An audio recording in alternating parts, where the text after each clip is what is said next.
everybody, and welcome to Mego Museum's Vintage Mego. I'm Brian, your host, and we've got a really special episode this week. This is, if not the most popular selling Mego playset of all time, it is definitely in the top two. I am talking about the Mego Planet of the Apes Treehouse playset. I've personally avoided doing this episode for a long time, mainly out of laziness, because I didn't really want to put this together. But thanks to Toy Ventures Magazine issue 8, which is coming soon, I needed to photograph an assembled set, and I thought, well, no better time to make a video as well and kill two birds with one stone. So here we are. In order to talk about this playset, though, we have to go back a year before the Planet of the Apes line launched and talk about Mego in 1973. That year, Mego unveiled Dynamite, which was the female counterpart to their 1972 offering of Action Jackson. And they stumbled upon a formula that a lot of toy companies used, particularly Mattel, and that was that they could share tooling between the boys' category figures and the girls' category figures. You know, Mattel did this famously with Big Jim and Barbie, and Dynamite got quite a few items from the Action Jackson tooling, including Golden Pal the horse. However, you cannot launch a fashion doll property without some sort of dream house situation. You need a playset. It is really important. It's a great beach house, she can hardly wait for my doll, named Dynamite. Here she is with on her date at the house of Dynamite. She's a raft in their very own pool, a beach ball too, everything is cool. You can have such fun with Dynamite and her beach house. Comes complete with cabinets, table and chairs, sofa, plant, hammock, and even a real inflatable pool, raft, and beach ball. In my beach house, they're quite a pair. Come and play with Dynamite. I can make her pose in so many ways. Now up she goes, and look, she stays. I can take my beach house everywhere just to play with Dynamite. Dynamite's easy-to-assemble beach house comes with everything you see, even Dynamite. Dawn sold separately. So Mego designed the beach house with a dual purpose in mind. They knew they were going to modify it and sell it as an Action Jackson item as well. So they were probably designed in tandem. So while the beach house was designed for leisure living, according to the box, with things like a love seat, tables, chairs, a play radio, and a hammock and a rope ladder, and most famously, an inflatable swimming pool, the jungle house had things like a secret weapons bench, a searchlight that would later become the bat signal, a vicious monkey, a cage, a Zulu shield and spear, and a secret radio compartment. Pretty cool set, actually. Now, in 1974, Mego had purchased the Planet of the Apes license basically at the 11th hour away from a competitor, and that's a famous story that I've told here before, and it's also in Toy Ventures issue 5. And they kind of needed to scramble to get product to the market. Mego was really famous for being able to beat a lot of people to market with toys thanks to their system. So for the Planet of the Apes licensing, they obviously looked at all their tooling catalog to get items out there, and there's some really famous examples of that. First of all, the Soldier Ape is wearing Action Jackson's boots, and his rifle is another Action Jackson item. That's why the apes have M16s. The early versions of Dr. Zaius had black Superman boots, and Zira is wearing Dynamite cowboy boots. You didn't know that about Zira, eh? She's a line dancer. For the horse that should be included in a Planet of the Apes line, we got the Action Stallion, and this was taken exactly from Action Jackson. Mego got a lot of use out of this horse tooling. It appears in 5 separate Mego lines around the world. However, no action figure line is complete without some sort of playset. A true bit of good fortune for Mego was that in the Battle for the Planet of the Apes film, the last in the series, Caesar and his tribe were depicted living in tree houses.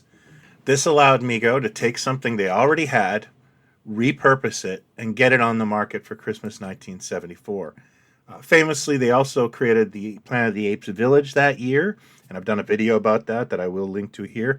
And that also was based on the tooling they were creating for the Batcave playset.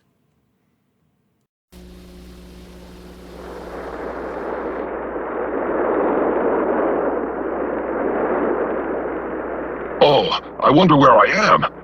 Got to get to a high point to survey the situation. Capture him!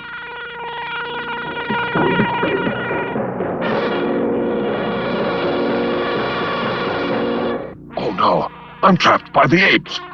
What kind of place is this where apes are the ruling class? What are they going to do with me? I must escape.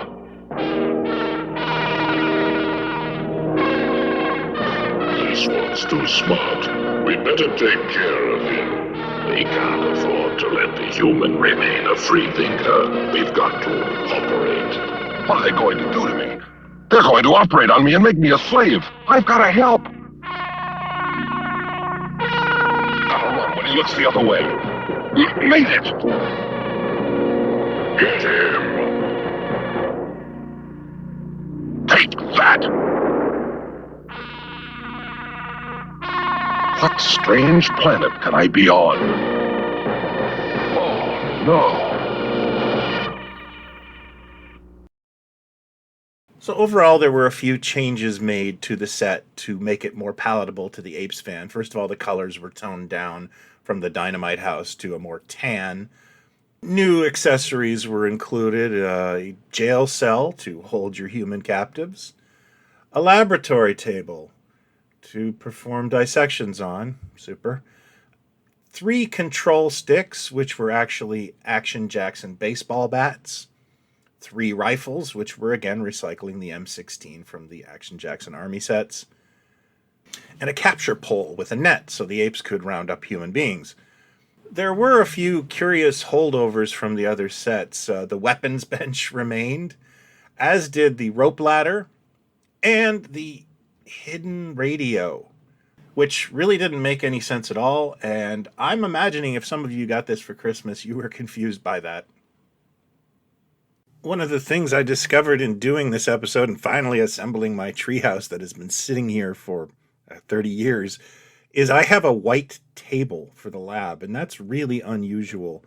I can't begin to understand why I have this. It might have been just an error or something that was in Canada. I'm still working on that, but I just wanted to point that out before I got comments.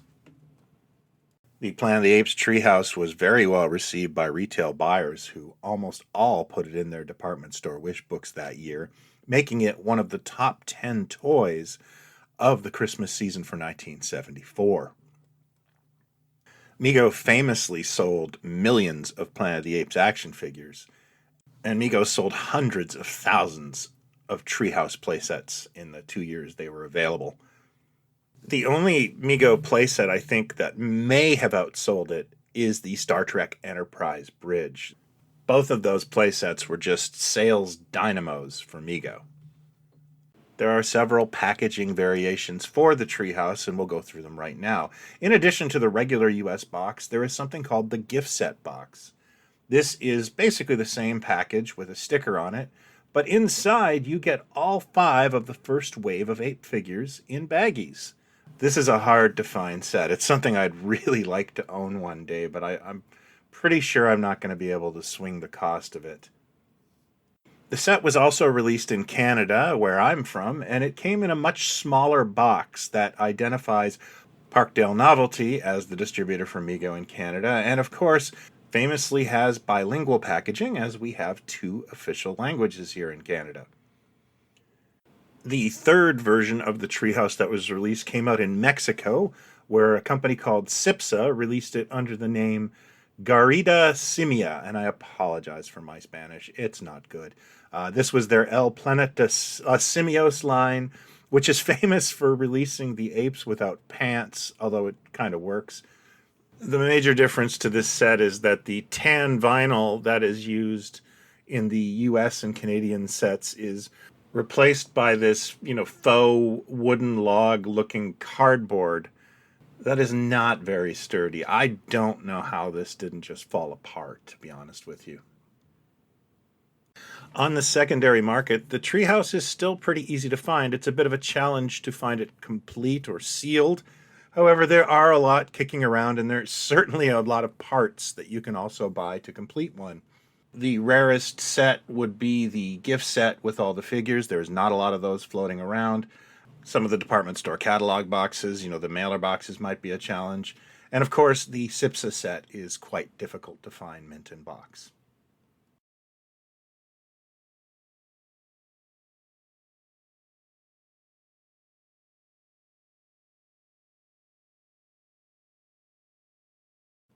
So that is my look at the Mego Planet of the Apes Treehouse playset. I'd love to know if you had this as a kid. Did that radio confuse you? Let me know in the comments below, or you can hit me up in two places, Mego Mania, our Facebook group, or at the forums at megomuseum.com, where I'm known to loiter. If you're new to this, I hope you'll consider hitting like and subscribe. If you're not new to this, I hope you'll consider sharing. It really helps me out. That's it for me this week. Thanks everybody for watching, and be well, talk toys, not other people. Cheers. And hey, if you like what I do, please consider checking out Toy Ventures magazine. It is a print toy collector magazine that I have been publishing now for 2 years. We are going on to issue 8, and there is a lot of Mego goodness in there. Thanks.